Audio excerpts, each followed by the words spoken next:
the road, people, is here. By the time that this video will have come out, we will have seen F9. Chris, it has been a long road, a long 2 months, but we finally made it here, man. How you feeling? It's bittersweet. It really is, because, you know, I was a negative Nancy coming into this. Yeah, you were. To be honest, as charmed as I was with Luca a few weeks ago, and we covered that on the channel, I've become equally as charmed with this series, and it's kind of like, it's ironically more about family than one could ever imagine, because while they mention family a lot, and that's kind of the running joke, it's like, what do you do with family? You take the good with the bad. And quite literally throughout this first time watch series, we've done that. Ain't that a fact? Oh, man. And see, I thought that you were going for another pun there with being charged up, because, people, this is our first time watch for the first Fast and Furious spinoff, entitled Fast and Furious Presents Hobbs and Shaw. Just when I thought these titles couldn't get any dumber, our first time watch is coming up. Stay tuned.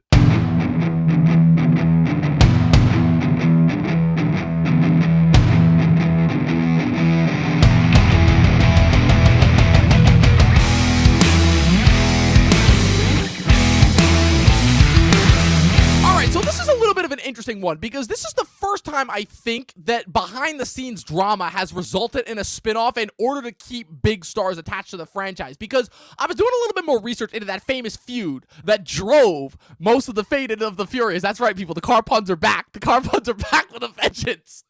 And from what it made it sound like, it sounded like not necessarily that, like, it was definitely extenuating circumstances that kind of led to it, right? Obviously, with how they wanted to utilize The Rock within the franchise after his much decreased screen time in Fast 7, and clearly that did not bode well, because apparently The Rock just wanted to be the center of attention with everything, and apparently Diesel wasn't having that. And either way, right, they basically figured, hey, The Rock and Statham had some awesome chemistry, let's give them a spinoff, give The Rock a chance to, like, actually be the star of his own movie, and that way we can keep him around, and that way, hopefully, by the time, you know, we'll have F9, which The Rock won't be in, that way, by that time, cooler heads will have prevailed, so we can have The Rock come back for the grand finale, that is 10 and 11, and so that resulted in this movie coming out in the summer of 2019, in between 2 years after when Fast 8 was released in April of 2017, and what was supposed to be a year before F9 was released, when that movie was originally supposed to be released a year ago in April of 2020. So it's directed by David Leitch, this movie, one of the co-directors of the first John Wick movie, who went on to direct Atomic Blonde and Deadpool 2.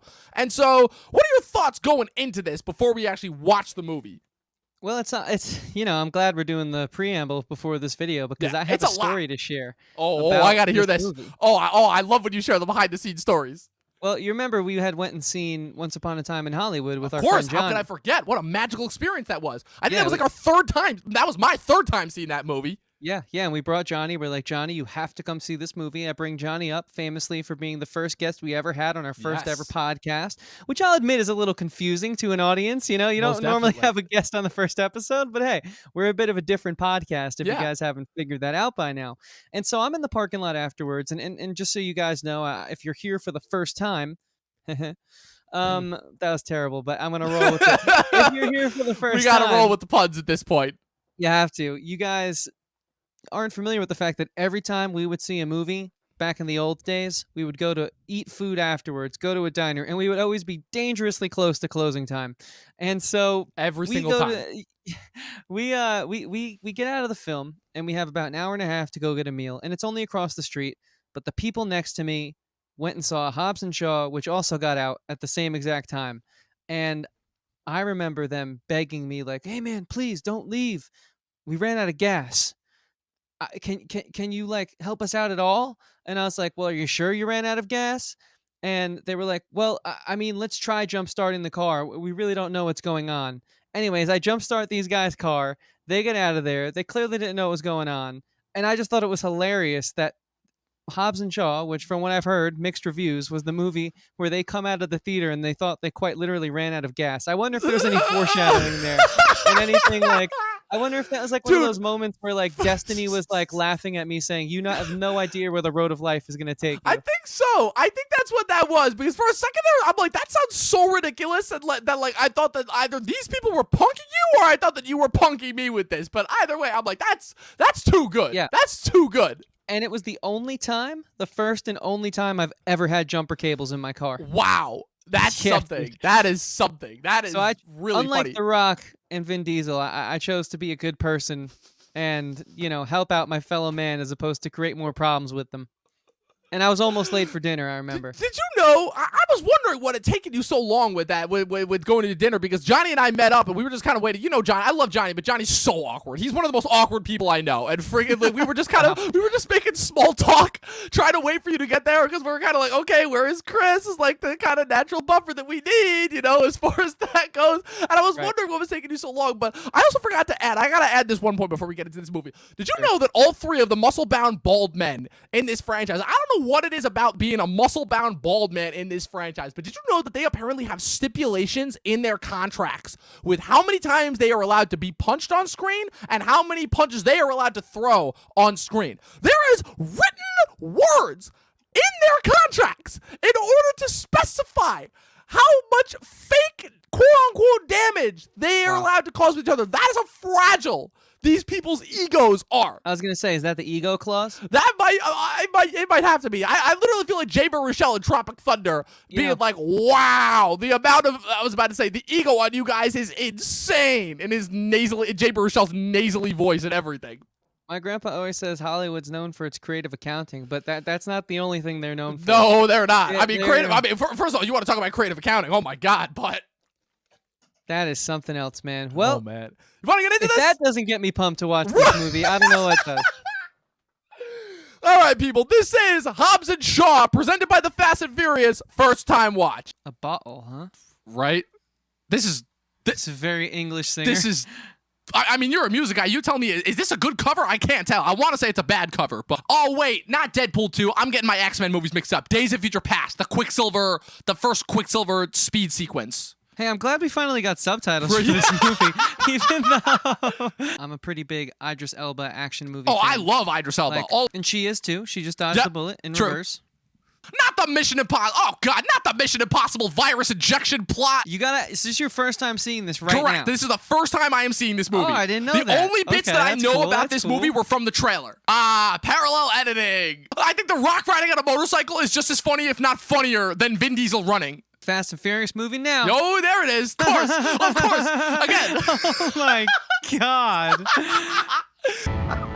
Yeah, that's wow. Wow, that should that's amazing. I feel like that was put in there. That's I feel like that was put in there just for you. I still can't believe they got Helen Mirren for these movies. The irony of characters in the Fast and Furious franchise having to put aside petty rivalries. Yeah, right. Who's the actress? Vanessa Kirby, ironically enough, a Mission Impossible actress. Wow. Yeah, they're really selling so many different aspects of this. Exactly what they're doing here. This movie is ridiculous, dude. Jesus. And watch, The Rock's gonna use that guy as a human body shield. Oh, well, it's good. See, I told you she got some of the superhero genes. This is hilarious. These movies consistently stay on the incline. Yo, oh my God, with the pulling guns on each other. Yo, they put an Idris Elba rap in the movie. They put an Idris Elba rap in the movie. My prediction's going to be 100% true that we're getting a Vin Diesel original song it's for absolutely F9. happening. Okay. Just as we're talking about nonsense. Here you go. What? Okay. Oh my God. Or this. Or that. What? Yo, you can see his head bend. Like, you can see the CG in his... Yo, I'm pretty sure that's the same location they used for Bruce Wayne's mansion in the DC movies. my cock's mole. Wow.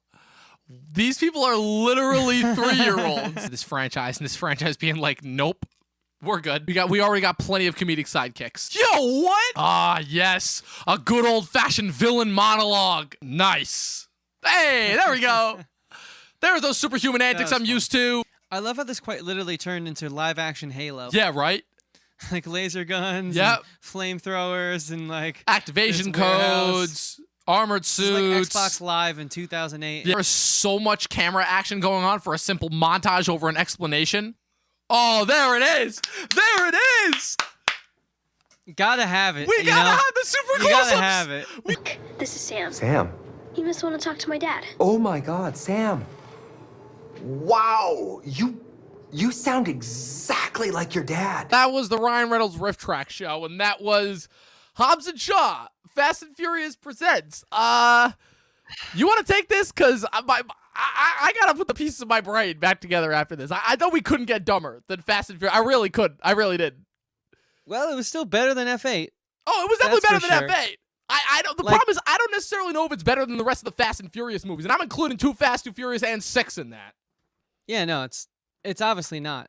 But at least with F8, it's self-aware. Yes. And so because of that, it's a little more palatable because Yeah. of that. It's not perfect. I think the third act meandered a little bit, and we got a little too zany. Whereas at first it felt like it was controlled, sort of. That first half was nonsense. magical. Yeah, and then we kind of lost that towards the end. But again, we're talking about it in the first act. Like, is this a parody? And I think we both kind of came to the conclusion that, yeah, this quite literally is making fun of the medium that it's a part of. And so because of that, I think it already has more legs to stand on, not by much, but still stronger legs and more, a stronger foothold to stand on than Fast 8 for sure. Yeah.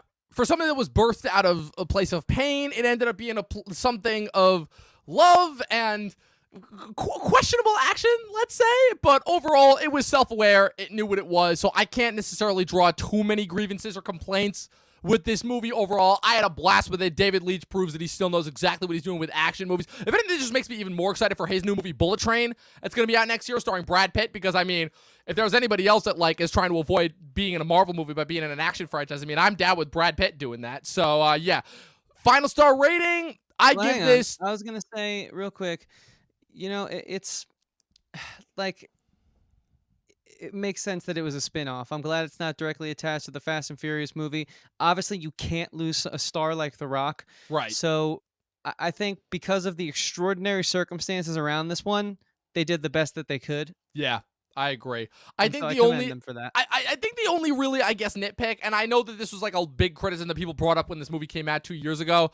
Also, this movie was an August movie. Again, just shows it's like, man, I win some, I lose some, and I'm still not quite sure whether I won or lost with this one. But all I know is that, yeah, this was definitely like rinse and repeat of, I feel like, something that was already satisfied in 8 as far as kind of their whole bickering back and forth, and then they just kind of reset it just for this movie. Like, it's a nitpick, sure, but I'm like, yeah, it's kind of obvious as far as that goes. So for that, the highest possible rating that I could give this is 3.5 out of 5 stars. Yeah, I'm going to go a little lower than you, but not by much. It feels like a 3-star movie to me. Yeah. It's middle of the road. The fact that it's so self-aware really gives it way more points than I think it deserves, but also the performances were pretty top-notch. It's just really, it kind of crumbles a bit around itself. It implodes a bit, if you will, in the third act. It does. And that's unfortunate, because it was very enjoyable until I found myself checking my phone, or you know what I mean? Yeah, So, I was checking my phone a couple times through this. So I finally had to put it on my bed behind me so that I wouldn't keep checking it, because it was getting to that point, definitely. But yeah, so people, as you know, by the time we'll have released this video, we'll have put out our review for F9. So Chris, this is it. We've reached it. This is the end of the finish line, man. It's been a long road, man. I did not think that we would be getting the end of this, but man, I'm already feeling nostalgic. We're getting Hobbs and Shaw too, obviously. Obviously. Is there a release date on that by any chance? If not, well, here's the thing. There's no word on Hobbs and Shaw 2, because they're probably just going to mix whatever villain it is that they're facing in with whatever they're going to fight in F10 and 11. Because, dude, if this isn't further proof that F10 and 11 are going to be like some of the biggest, and I don't necessarily mean like biggest in terms of like quality, I mean biggest in terms of like, yeah, just fucking huge movies, like action sequences, the likes that we have never seen before, then you guys are kidding yourselves. Well, we're entering Fast and Furious Phase 3.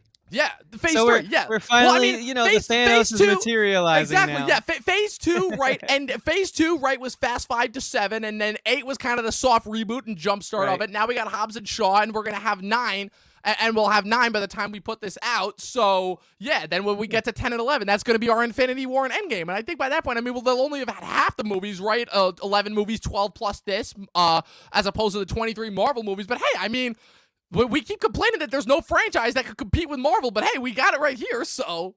Yeah, and look, they obviously need to hit 15 They I mean, have they to. have to. They They have have to. to go on. Like, once they're yeah. done with whatever tech billionaires, whatever, I'm like, they got to cross over with Jurassic Park. They got to cross over with Transformers. They got to cross over with Pacific Rim, bring that franchise back from the dead because, oh, man, talk about missed potential with that second movie. That could use some help. Just a little bit.